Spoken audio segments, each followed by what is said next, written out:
మేడారం జాతరలో మరో కీలక ఘట్టం ఆవిష్కృతమైంది. సమ్మక్క తల్లి గద్దెపై కొలువైంది.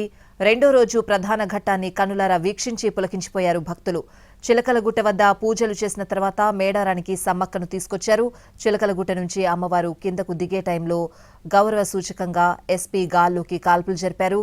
అత్యంత కట్టుదిట్టమైన భద్రత మధ్య కోయ పూజారులు గద్దెలపైకి తీసుకొచ్చారు. తొలి రోజు కన్నెపల్లి, కొండాయి, పునుగొండ్ల నుంచి మేడారం చేరుకుని గద్దెలపై కొలువుదీరారు సారళమ్మ, పగిడిద్దరాజు, గోవిందరాజులు. రెండో రోజు సాయంత్రం చిలకలగుట్ట నుంచి సమ్మక్క తల్లి రావడంతో వనదేవతల దర్శనానికి క్యూ లైన్లో బారులు తీరారు భక్తులు.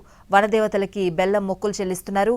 బెల్లం మొక్కులే కాదు, ఎదురుకోళ్ల ఆచారం కూడా ఉంది. అందుకే అమ్మవారికి కోడిని సమర్పించి మొక్కులు తీర్చుకుంటున్నారు భక్తులు.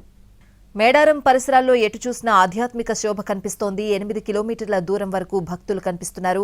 తెలంగాణలోని అన్ని ప్రాంతాల నుంచే కాకుండా పొరుగు రాష్ట్రాల ఏపీ, ఛత్తీస్గఢ్, మహారాష్ట్ర నుంచి భక్తులు తరలివస్తున్నారు. సామాన్యులే కాదు, పలు రంగాల ప్రముఖులు, పలు పార్టీల నేతలు వనదేవతల దర్శనానికి తరలివస్తున్నారు. ప్రజలకు, ప్రజాప్రతినిధులకు ఎలాంటి ఇబ్బందులు కలగకుండా ప్రోటోకాల్ సిబ్బంది విశేష సేవలందిస్తున్నారు. వనదేవతలను డిప్యూటీ సీఎం భట్టి విక్రమార్క దంపతులు దర్శించుకున్నారు. సతీ సమేతంగా అమ్మవార్లకు నిలువెత్తు బంగారం సమర్పించారు.